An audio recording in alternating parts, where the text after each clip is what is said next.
Greetings and salutations, everyone. Welcome back to more Borderlands Legacy, the Secret Army of General Knox.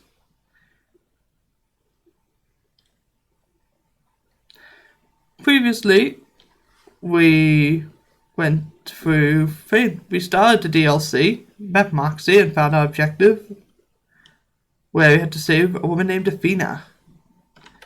This time, well, we're gonna try just that, but I think we're gonna head back to T-Bone Junction.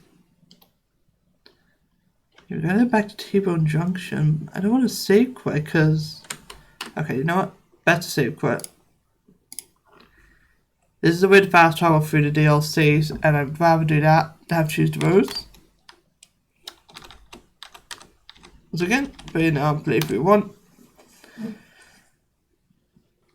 Because the thing is that if you do the underdome on both, in playthrough 1 and playthrough 2, you get a skill point for each.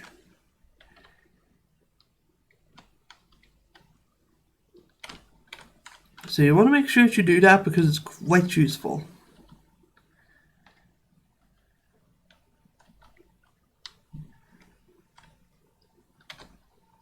But there we go, we'll spawn the racer. As you can see, it's basically just the live one from the campaign. We all know it. Fast speed in general.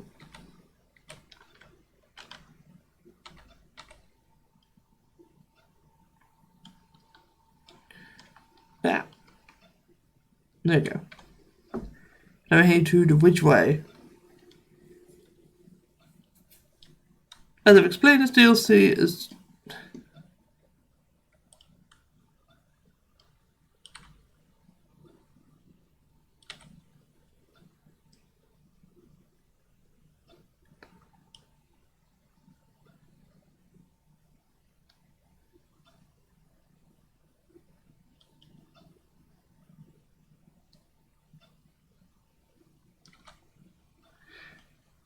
As I said previously, this DLC is a lot of point A to point B and just giant hallways. Like the even murder mysteries of Borderlands 3. And that's one gripe that a lot of people have with this DLC, and personally, yeah, I don't like it either. Because as you saw, I saved quit but ended up back at T-Bone Junction. It's a rule with all the DLCs, but it's more apparent here.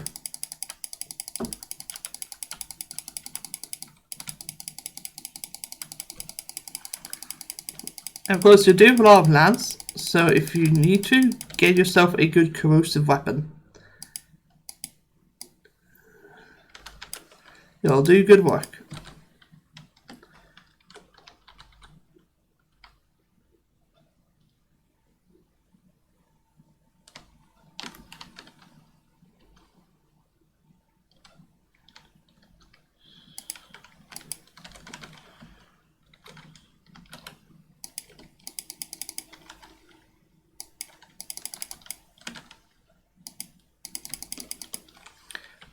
So if you want to know about powers, there's a way to kill them, and that's it. It's like the zombies. You shoot them in the back at the gas tank, and they have a chance to just kill themselves when doing anything. So if you need to kill a badass power, that's the way to do it.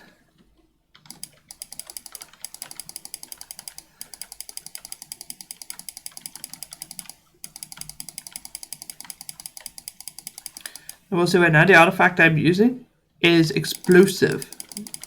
Wick loves explosive damage.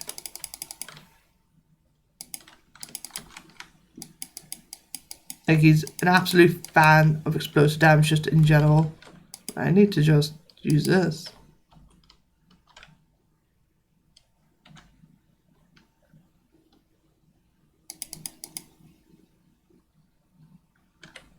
I have no idea where our last enemy is. It's the leader of those guys. Just no clue where they are.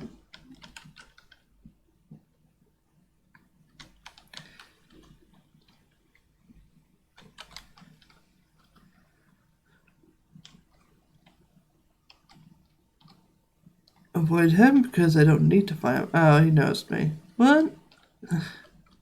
I'll do with that. This enemy should still be here.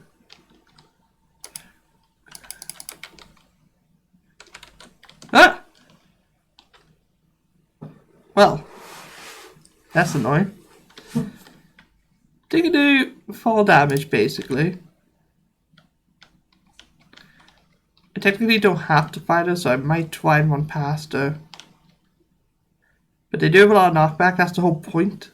That's why the maps they're on usually have ledges. They do a fair amount of damage, but the main way of killing is pushing you off ledges. Which is why I do in Borderlands 3, certain characters won't like it, which is pretty funny.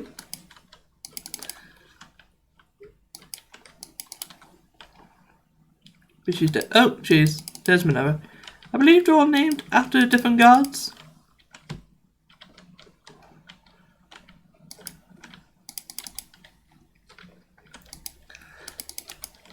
I guess I recommend getting your back to a wall.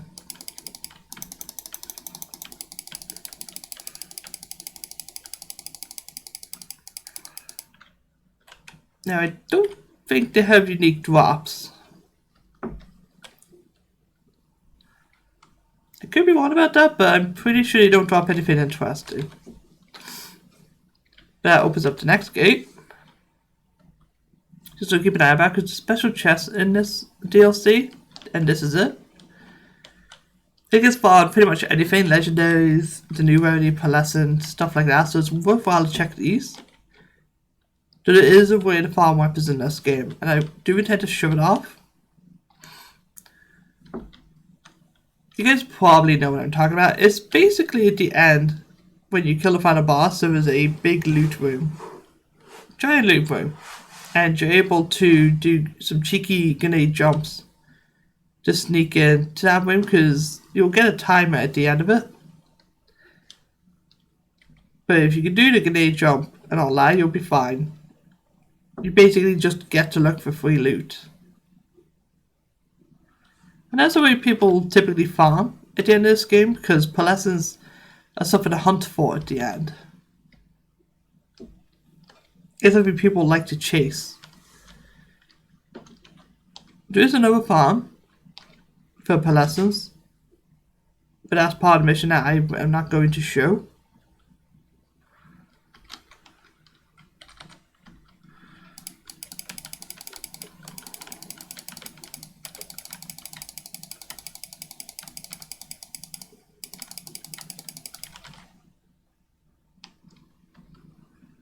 There's a bit about Brick's action skills as well. It's high health regen. Another reason why he's basically a tank.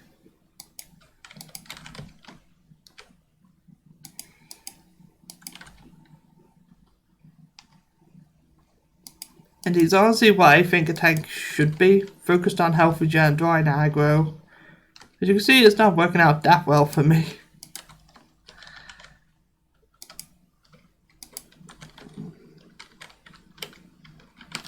Like as you guys know from my previous videos, like build videos, in Borderlands 3, I don't like lifesteal. I don't think I don't think you can use it in any discussion on tankiness. Because anyone with lifesteal is always going to out-tank a character that's all about reducing damage.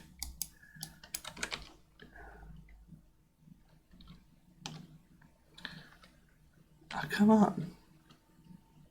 Now I'm dead.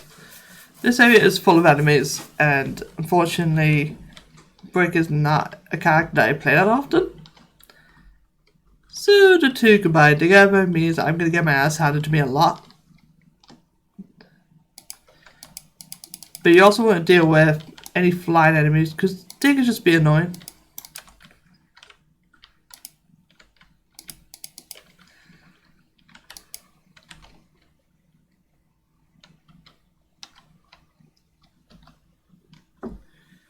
And you guys are free to disagree with me and say, but lifesteal is a part of tankiness.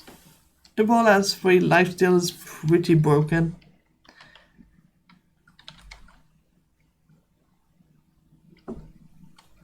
Oh, still enemies about.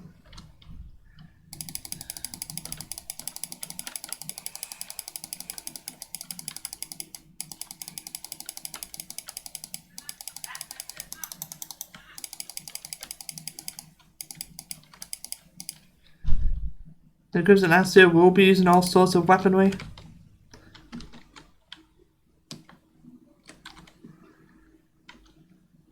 So honestly, I prefer the way the Crimson Lance is handled in this DLC than in the base game. So in the base game, they only use like a handful of tricks, but this one get new ones. Even if one of them was pushing people off ledges. Now we do have more of these drones, or they're just flying lands. I recommend just run past them. For Brick anyways, for the other characters it's fine, but Brick as a character, he kind of shows how annoying flying enemies are in the Borderlands. You don't want to be near a flying enemy at any point.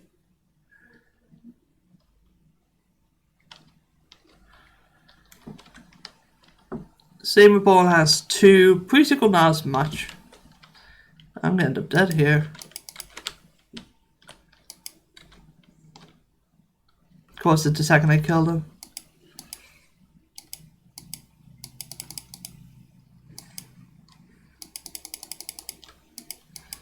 Come on, reload.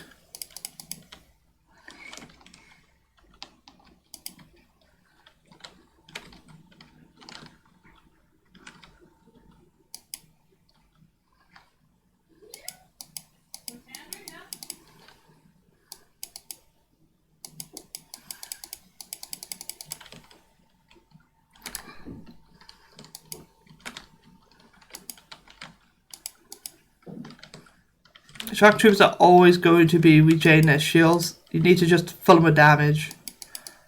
Something I'm not doing all that well. But there you go. They're also resistant to shock damage. Basically, they're giant sponges with shields. It's a good thing they're not in any future Borderlands games. Because future Borderlands games should have shields that would absorb bullets. Imagine that. With the Crimson Lance in this game, that would be terrifying.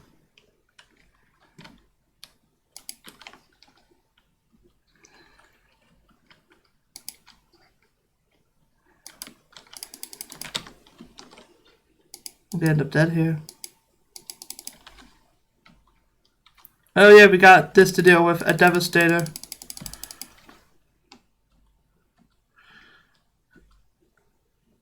They're annoying to fight. Especially as Brick. I just have trouble against them in general. So my strategy is just tactical retreat.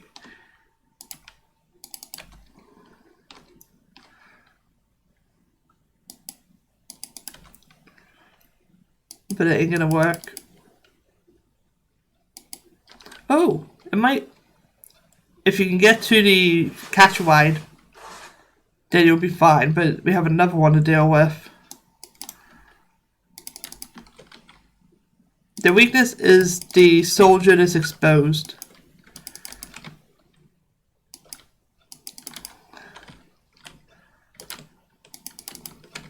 So just aim for the head. As you can see, pretty fine there. I'm just going to try and run past these guys again. Got to run past them, but where's that catch wide? Oh, straight ahead. No.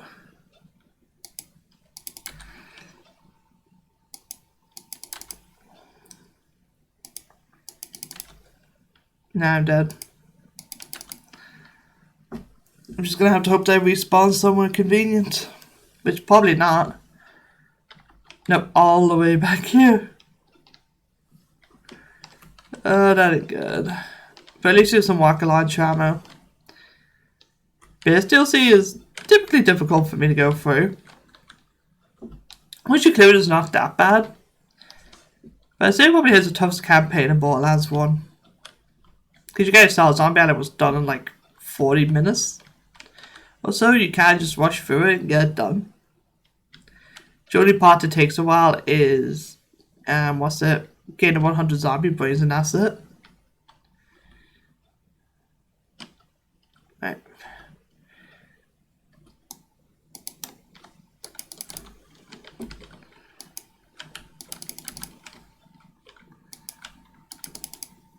There you go. Get that Devastator, he was the one that gave me trouble last time. The Brick's weapon proficiency when the game explains it to you is all explosives, I think. Most people go for Infinity Wars shotguns, rocket launchers, maybe revolvers, and sometimes SMGs. SMGs are decent enough on Brick. Not fantastic, but they could do. But you need to get an explosive one because that's where Brick excels at.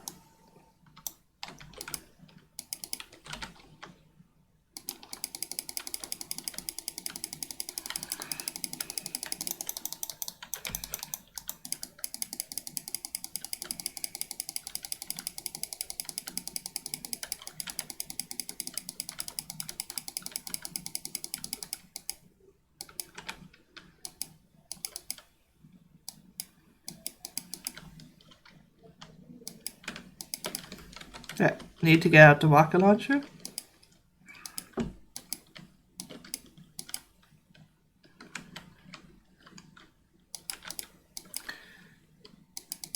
Brick is usually a sort of character that is able to go into a room but needs to stack kill skills and just dash running for everything in sight. That's what's fun about him.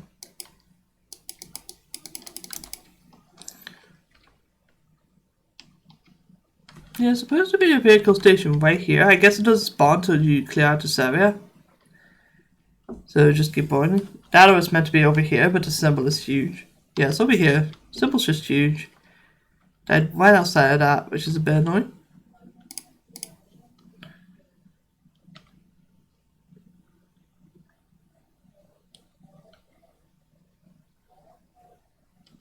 Yeah, the roads in this DLC are a bit glitchy as you saw. I just tipped the car over. That was me belly turning.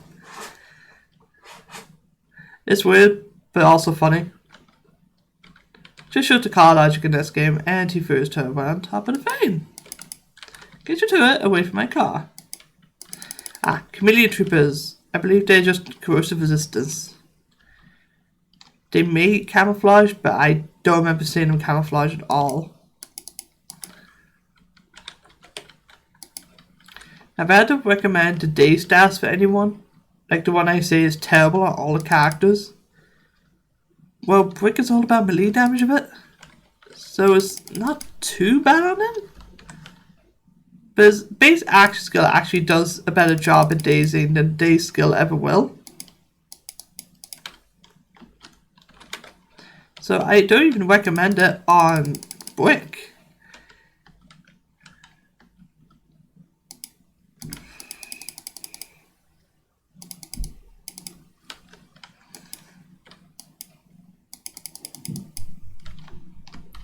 Ooh, that was close.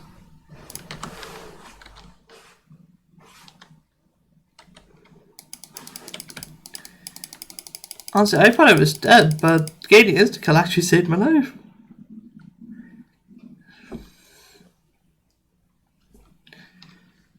So once again, these roadblocks, I'm just going to try and rush through. Just make sure to get the medics. Because the last thing needs to go down and the medic retreat behind cover while I have a turret deployed. Because that basically guarantees that whoever you're shooting is going to get healed, so you won't get a second wind. Speaking of, I'm going to need a second wind soon.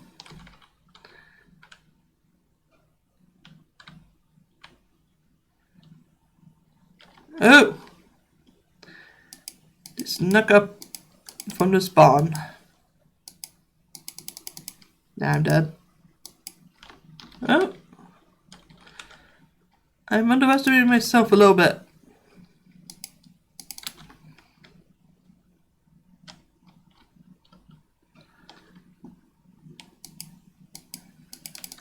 Do I think I'm dead this time? Yeah, I'm dead this time. It was close though, but yeah, that's why I'm just running through the areas. You can kill everyone in sight if you want to, but I'm trying to keep these videos a bit consistent in terms of timing. I know you guys are thinking, oh, 20-minute episode, but this one might actually be a 30-minute episode. Only reason I'm not cutting and speeding up is, well, I wanted to show that I'm actually doing all this. That's pretty much the reason, because I could cut and just have a higher level character that got through it.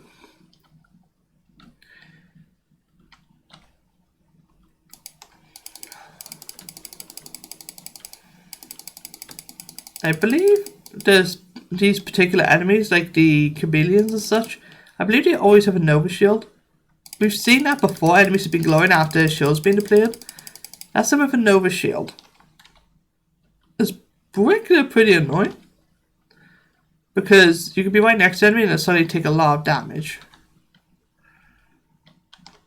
Ah, come on.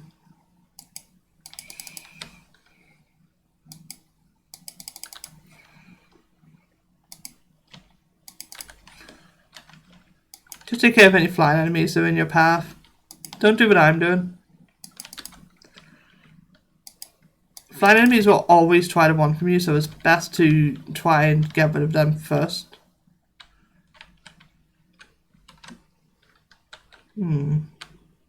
Stronger rocket launcher has a fire. One big slow rocket. I'd actually rather just keep the other one.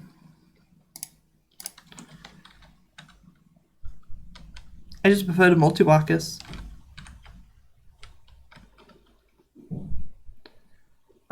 Here we are, continue running through.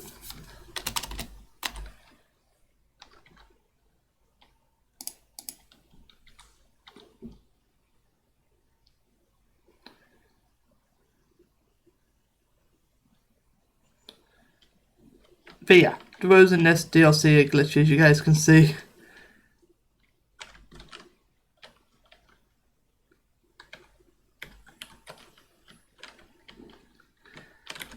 Just remember you can do that.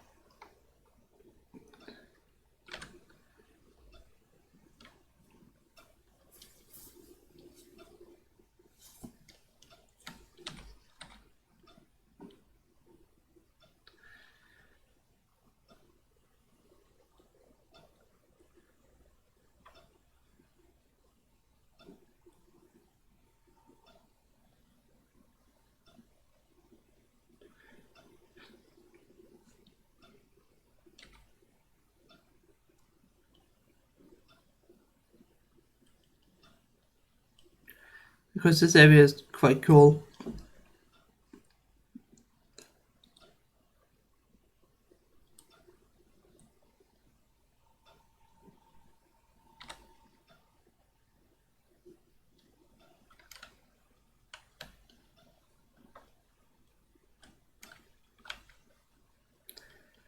Yeah, as you guys can see, I found it there, but missed the jump. This bit is what they want you to use the racer for.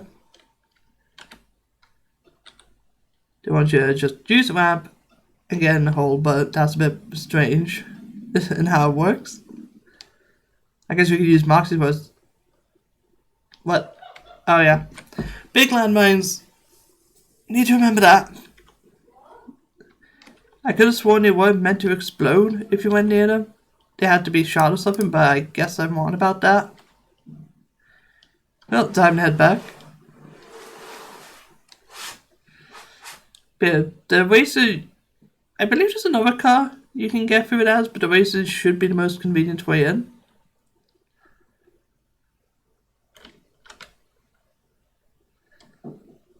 Oh, new enemy.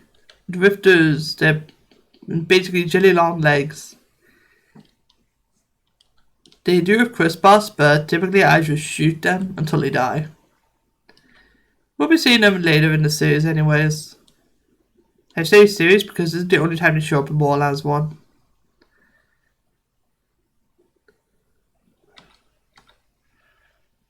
Ah, you have to use the boost to get through that.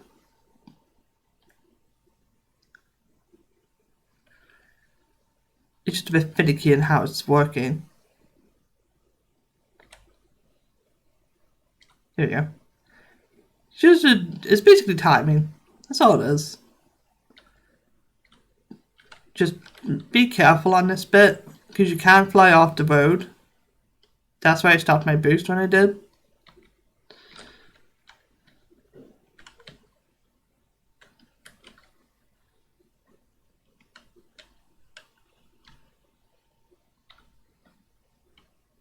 Woo!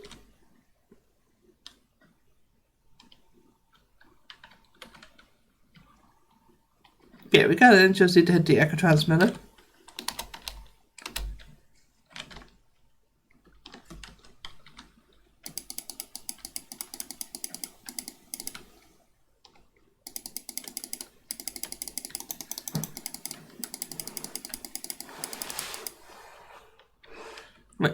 just head through that. And I believe this is where I can end the episode. Yeah, 25 minutes. I'll end the episode once you load in. And next time we'll be working on saving Athena. See you guys then.